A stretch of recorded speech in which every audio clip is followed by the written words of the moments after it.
प्यारे छात्रों, आप सभी का स्वागत है। इंटीग्रल के अंतर्गत हम नया टॉपिक डेफिनिट इंटीग्रल निश्चित समाकल प्रारंभ कर रहे हैं। सतत अध्ययन हेतु आप चैनल सब्सक्राइब कर सकते हैं। तो चलिए प्रारंभ करते हैं। आज का topic definite integral.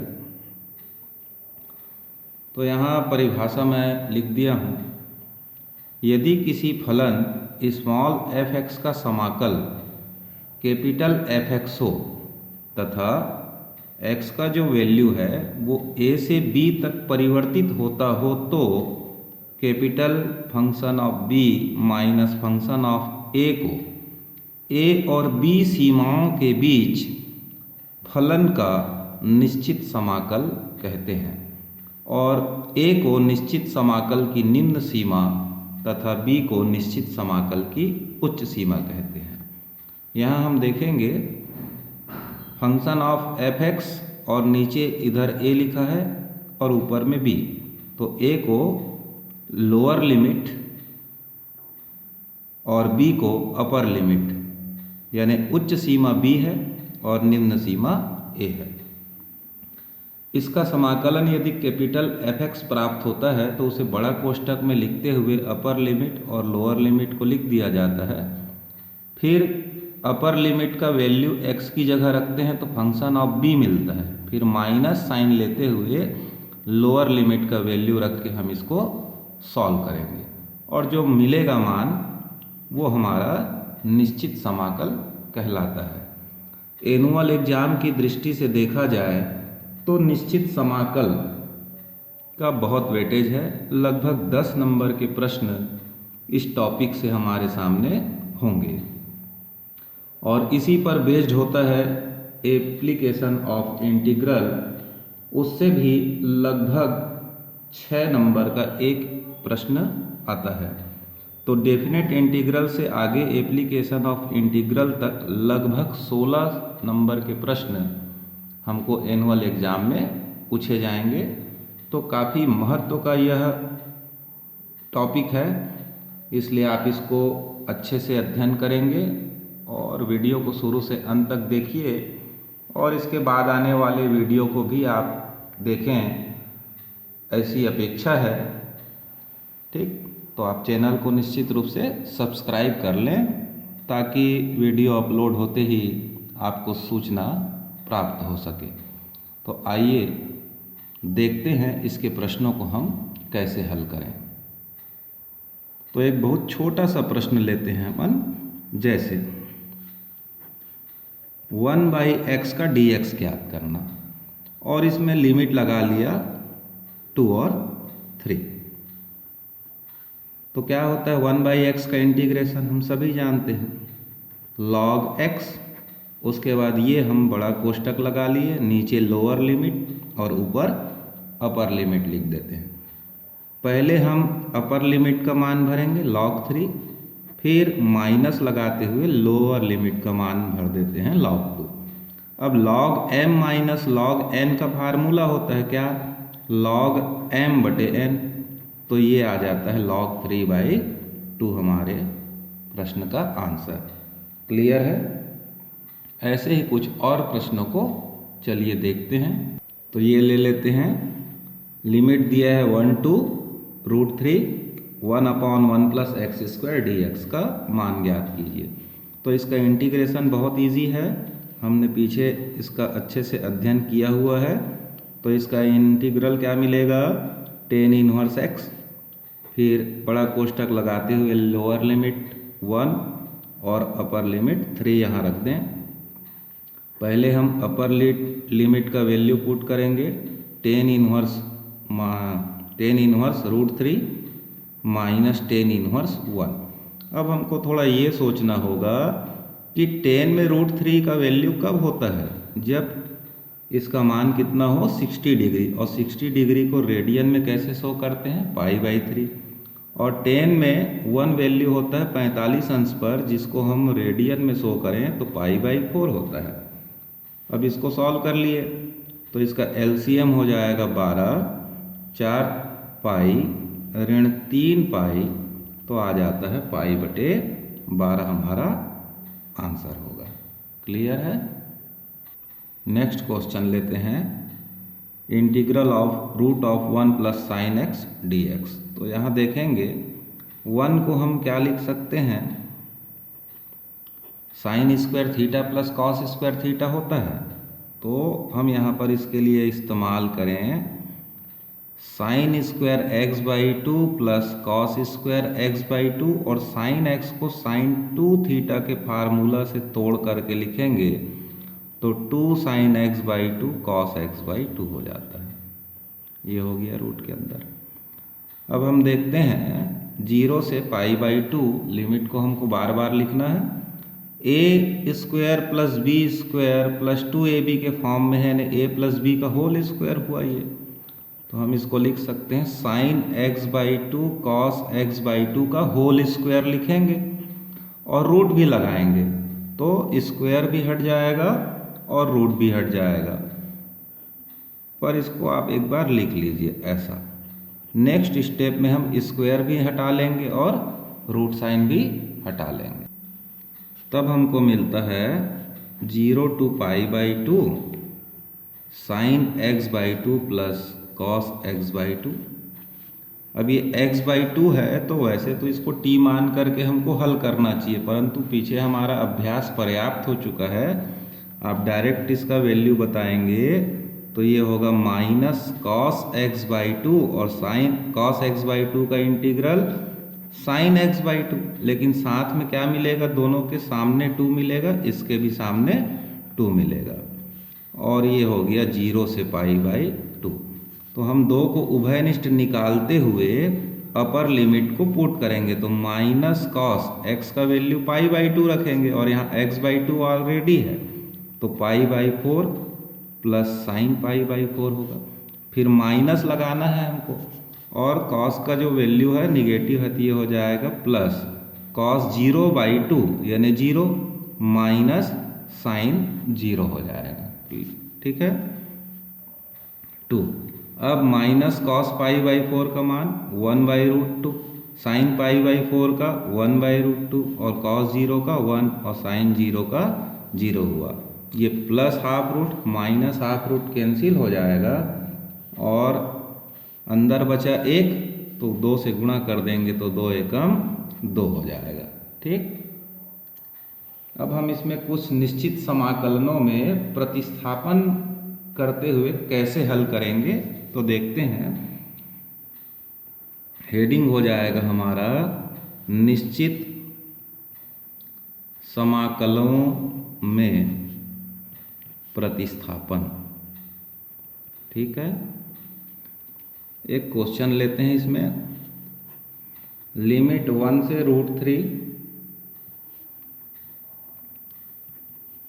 tan inverse x upon 1 plus x square into D X. तो tan इनवर्स x को हमको क्या करना पड़ेगा, t मानना पड़ेगा, तो ये tan इनवर्स x बराबर t मान लिए। ठीक। अब यहाँ पर 2 चीज़ है, पहले भी हमने इस विधि से सवाल को हल किया है, और जिसको भी t मानते हैं फिर उसको हम क्या करते थे, डिफ्रेंशिएट करते हैं। तो tan इनवर्स x का डिफ्रेंशिएशन हो गया 1 बाई 1 प्लस एक्स स्क्वायर, और राइट हैंड साइड में dt बाई डी एक्स मिला। क्रॉस मल्टीप्लाई करेंगे तो 1 plus x square D X बराबर हुआ dt, यानी हम इसकी जगह dt तो पुट कर देंगे। ठीक है, तो कर दीजिए, तब I बराबर क्या मिला, ये हुआ dt, और tan इनवर्स x की जगह क्या रखेंगे, t। अब हमारे पास यहाँ एक नया चीज़ क्या है, लिमिट भी है, तो लिमिट भी हमको चेंज करना होगा। तो यहाँ लिख देता हूँ कि कैसे चेंज करते हैं। तो जब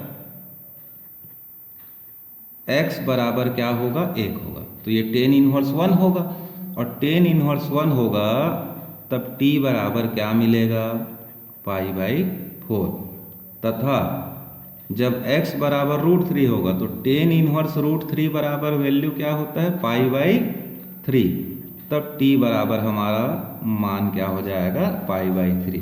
तो जो हमारा लिमिट √3 और 1 था वो अब क्या हो जाएगा, π/3 और π/4, या ऐसा लिखते हैं π/4 to π/3 हो गया। अब t का इंटीग्रेशन क्या मिलेगा, t²/2 और लिमिट हो जाएगा π/4 से π/3। तो 1/2 को बाहर लेते हुए पहले अपर लिमिट रखेंगे, π/3 का स्क्वायर माइनस π/4 का स्क्वायर, तो ये हुआ 1/3, π²/9 और π²/16, ये 2 है। अब 16 नियम लघुत्तम हो जाएगा आपका 144, और ये हुआ 16 पाई का वर्ग ऋण 9 पाई का वर्ग। तो 16 में 9 गया, हमारा बचेगा 7 पाई का वर्ग, और 144 दूनी हो जाएगा 288। ये आंसर हुआ। तो आप देखे हैं कि निश्चित समाकलनों में प्रतिस्थापन, तो एक तो समाकलन में ही जब हम प्रतिस्थापन करते हैं तो जिसको भी t मानते हैं उसको डिफरेंशिएट करते हुए थोड़ा हल करने का अभ्यास हमारा पहले ही हो चुका है। अब हमको एक थोड़ा नया काम इसमें जुड़ गया है कि लिमिट भी हम निश्चित रूप से बदल लेंगे। अगर इसमें चूक होगी तो फिर मिस्टेक हो जाएगा जी। तो नेक्स्ट क्वेश्चन लेते हैं, prove that integral of root of a minus X upon a plus X D X बराबर a ब्रैकेट में π/2 -1 हमको प्रूव करना है। एग्ज़ाम की दृष्टि से काफ़ी इम्पॉर्टेंट क्वेश्चन है, तो चलिए सॉल्व करते हैं। माना I is equal to limit 0 to a root of a minus X upon a plus X D X हुआ। सबसे पहले इसका रेशनलाइजेशन करेंगे, यानी हर का परमेयीकरण कर लीजिए। तो root of a minus X a plus X, तो मल्टीप्लाई किसका होगा, a minus X a minus X का। जैसे ही a माइनस एक्स का गुणा करते हैं न्यूमिनेटर में रूट हट जाएगा, a माइनस एक्स होगा, और डिनोमिनेटर में a plus x a minus X का वैल्यू मिलेगा a² माइनस x²। ठीक, अब हम इसको दो भागों में तोड़ सकते हैं, 0 to a upon root over a² minus x² का dx minus 0 to a x upon root of a² minus x²। तो जो इसका फर्स्ट पार्ट दिख रहा है ये तो इसका इंटीग्रेशन हमको याद है, क्या होता है, स्टैंडर्ड फॉर्म में है साइन इनवर्स x/a, परंतु इधर के लिए हमको इसको t मानना पड़ेगा। तो मान लेंगे, माना a² minus x² is equal to t मानेंगे, तो ये हो जाता है -2x और ये मिला dt/dx। सो x dx बराबर आएगा -12 dt। साथ ही साथ हमको लिमिट भी चेंज करना होगा, तो जब x is equal to 0 put करेंगे तब t इज इक्वल टू क्या आएगा, और जब x is equal to a put करेंगे तब t इज इक्वल टू क्या आएगा, तो 0 रखेंगे तो t बराबर a² मिलेगा, और जब a रखेंगे तो a² कैंसिल होकर के क्या मिलेगा, 0 मिलेगा। तब हमारा जो i इक्वल टू है उसको फिर से हम यहाँ क्या लिख पाएंगे, 0 to a। फर्स्ट पार्ट को बिल्कुल डिस्टर्ब नहीं करना, यहाँ कोई टीवी को चेंज नहीं करना है आपको, ठीक। और सेकेंड पार्ट में हम x dx के जगह क्या लिखेंगे, -12 dt, और ऑलरेडी बाहर में माइनस साइन था तो ये हो जाएगा +12 इंटू dt, और नीचे a² माइनस x² को t मान रखे हैं तो √t 1/√t होगा। अगर हम उसको ऊपर ले जाएंगे तो t टू दी पावर -12 हो जाएगा, राइट। अब इसका हुआ a तो बाहर हुआ, और 1/√a² minus x² standard form है, तो इसका फार्मूला होता है साइन इनवर्स x/a, और इसके ऊपर ये हम लोअर लिमिट अपर लिमिट लगा देंगे।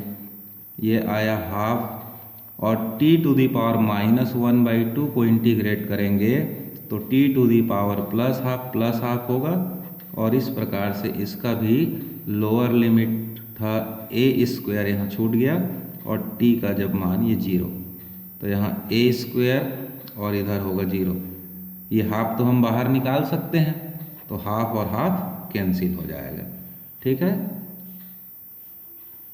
अब हम आगे बढ़ें तो a अपर लिमिट में a रखेंगे तो sine inverse a/a minus sine inverse 0/a होगा, प्लस √t है तो पहले हम क्या रखेंगे 0⁻½ माइनस a²⁻²। अब a से a कटा मतलब 1 हुआ तो साइन इनवर्स 1 का वैल्यू क्या मिलता है π/2 और इसका क्या मिलेगा 0।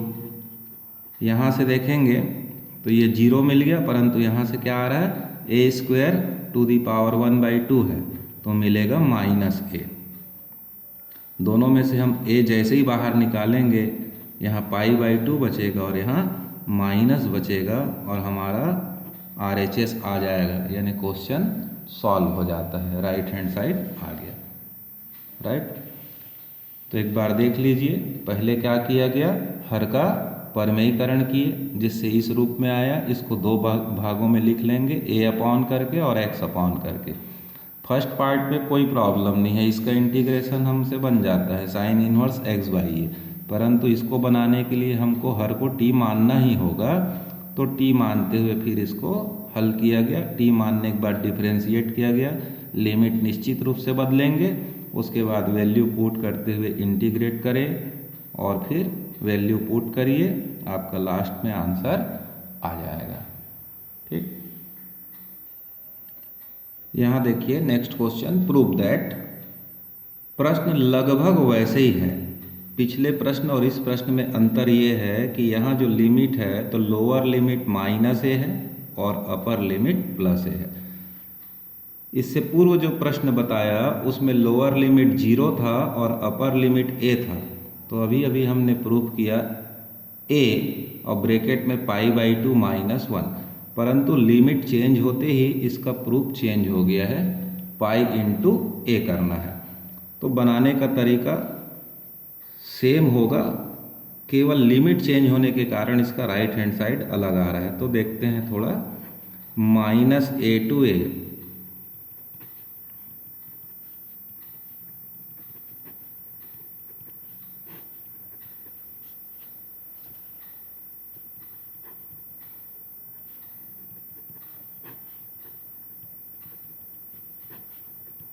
दो भागों में तोड़ दीजिए।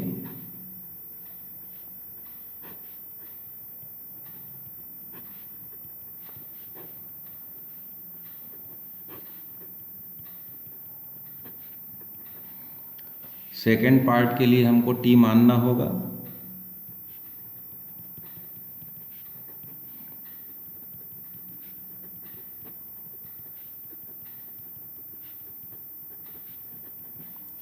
लिमिट चेंज कर लीजिए, जब x = है एंड x = है, तो जब -a का स्क्वायर करेंगे तब क्या होगा 0 हुआ, और +a² रखेंगे तब भी क्या हुआ 0 हुआ। अब आप देखिए यहाँ पर हम फंस गए जी। अगर इस प्रोसेस से हमने सॉल्व किया तो प्रॉब्लम क्या क्रिएट हुआ, x = -a रखने से भी t = 0 आया और x = a रखने से भी t = 0 आया। तो हम लिमिट 0 से 0 पुट नहीं कर पाएंगे, यानी जिस मेथड से हमने लास्ट क्वेश्चन को सॉल्व किया उस मेथड को यहाँ अप्लाई करने से ये प्रॉब्लम क्रिएट हुआ कि दोनों लिमिट 0 to 0 आ गया। सो इस मेथड से इस प्रॉब्लम को सॉल्व करना संभव नहीं है, तो फिर हमको मेथड चेंज करना पड़ेगा। ठीक है, तो ये आपको समझाने के लिए मैं यहाँ तक बनाया था जी। तो फिर क्या करना होगा, तो फिर से हम सॉल्यूशन चालू करते हैं इसका। देखिए आई इज इक्वल टू हमारे पास था माइनस ए टू ए और ए माइनस एक्स अपॉन ए प्लस एक्स डी एक्स, यानी हम रेशनलाइजेशन यहाँ करते हैं तो आगे चल कर के सवाल हमारा फंस जाता है। तो रेशनलाइजेशन नहीं करना है, ये आपको ध्यान रखना होगा। कब? जब लिमिट माइनस ए टू ए है। तो ऐसी स्थिति में इस प्रॉब्लम को हम कैसे सॉल्व करेंगे? तो x इज इक्वल टू आप रखिए a कॉस थीटा, शुरू से ही हमको प्रतिस्थापन लेना पड़ेगा। अब ऐसा करने पर क्या देखते हैं, डिफरेंशिएट करेंगे तो x का 1 और इसका minus a sine theta D theta by D x आएगा, जिसको इधर भेज दीजिए। अब आप लिमिट चेंज करके देखिए, तो जब x is equal to minus a तब t इज इक्वल टू हमको यानी थीटा इज इक्वल टू क्या मिलेगा? तो यहाँ देखिए, जैसे ही माइनस ए रखेंगे a नीचे आएगा, ये मैं यहाँ रख कर देता हूँ, माइनस ए बराबर a कॉस थीटा, इसलिए कॉस थीटा बराबर -1 आया तो थीटा बराबर क्या होगा? पाई होगा। और जब तो थीटा बराबर लिमिट आ गया पाई, और जब x is equal to plus a रखेंगे तो ये +1 आएगा, तो cos theta is equal to 1, तब थीटा इज इक्वल टू क्या हो जाएगा? 0 हो जाएगा। तब हम i इज इक्वल टू रख सकेंगे लिमिट माइनस ए के लिए क्या मिला? पाई, और a के लिए क्या मिल रहा है? 0। dx के बदले क्या लिखेंगे? माइनस ए साइन थीटा और आगे लिख दिया डी थीटा। अब जो हमारा क्वेश्चन था a माइनस एक्स, तो a रहेगा और x की जगह क्या लिखेंगे? a cos theta. हर में a plus a cos theta रखेंगे और ये रूट के अंदर होगा। देखिए, ये लिमिट जो 0 ऊपर दिख रहा है और पाई नीचे दिख रहा है, इसको हम बदल सकते हैं। आगे इसके प्रॉपर्टीज़ को पढ़ेंगे तो जब ऐसा करते हैं तो बाहर का जो माइनस साइन है वो प्लस में हो जाएगा, तो यहाँ चेंज कर लेते हैं। 0 टू पाई हुआ, ये हुआ साइन थीटा। a इसमें से बाहर निकालिए तो 1 माइनस कॉस थीटा, हर से a बाहर निकालिए तो 1 plus cos theta D theta हुआ। a से a कैंसिल हो जाता है, ठीक। तो नेक्स्ट स्टेप में आ जाएगा a 0 to pi sine theta. 1 minus cos theta के लिए हमारे पास क्या फार्मूला होता है? 2 साइन स्क्वायर थीटा बाई 2, तो ये हो जाएगा 2 साइन स्क्वायर थीटा बाई 2, और 1 प्लस कॉस थीटा के लिए 2 कॉस स्क्वायर थीटा बाई 2, और ये हुआ डी थीटा। 2 से 2 कैंसिल हो जाएगा, आया a 0 to pi by 2। Sine theta को साइन 2 थीटा के फार्मूला से, ये पाई है ना, 2 sine theta by 2 into cos theta by 2 में तोड़ेंगे और रूट हटेगा तो क्या मिलेगा? Sine theta by 2 upon cos theta by 2। सबको एक साथ रखने के लिए कोष्टक लगाइए डी थीटा। तो cos theta by 2 cos theta by 2 क्या हुआ? कैंसिल हो गया, ठीक। अब 2 साइन स्क्वायर थीटा बाई 2 हमारे पास होगा, 0 to pi 2 sine square theta by 2, जिसके बदले हम क्या लिख सकेंगे? 1 माइनस कॉस 2 थीटा, तो 0 टू पाई, इसके बदले आ जाएगा 1 minus cos theta D theta. 1 का इंटीग्रल क्या मिलेगा? थीटा, और कॉस थीटा का इंटीग्रेशन क्या मिलेगा? Sine theta. लिमिट हो जाएगा 0 टू पाई। अब वैल्यू पुट करो तो पहले अपर लिमिट डालेंगे, यानी पाई माइनस साइन पाई, फिर माइनस लगा के 0 माइनस साइन 0, ऐसा लिमिट पुट कर दीजिए। तो देखेंगे a पाई तो पाई रहेगा, साइन पाई का 0, ये भी 0, ये भी 0, तो अब आ गया pi into a। Hence proved लिखिए या RHS लिखिए। तो 2 प्रश्न मैं आपको बहुत ही इम्पॉर्टेंट बताया हूँ, दोनों में माइनर डिफरेंस है, सिर्फ लिमिट का, और लिमिट डिफरेंस होने से प्रूफ क्या करना है वो भी चेंज होता है, और उसको बनाने के तरीके में भी बहुत बारीक अंतर है। तो इसको थोड़ा ध्यान रखेंगे, एग्ज़ाम में आए तो थोड़ा सतर्कता से आप इसको सॉल्व करेंगे। ओके, नेक्स्ट क्लास में हम डेफिनेट इंटीग्रल के कुछ और ऐसे ही इम्पॉर्टेंट क्वेश्चन आपके सामने डील करेंगे। तब तक के लिए गुड बाय।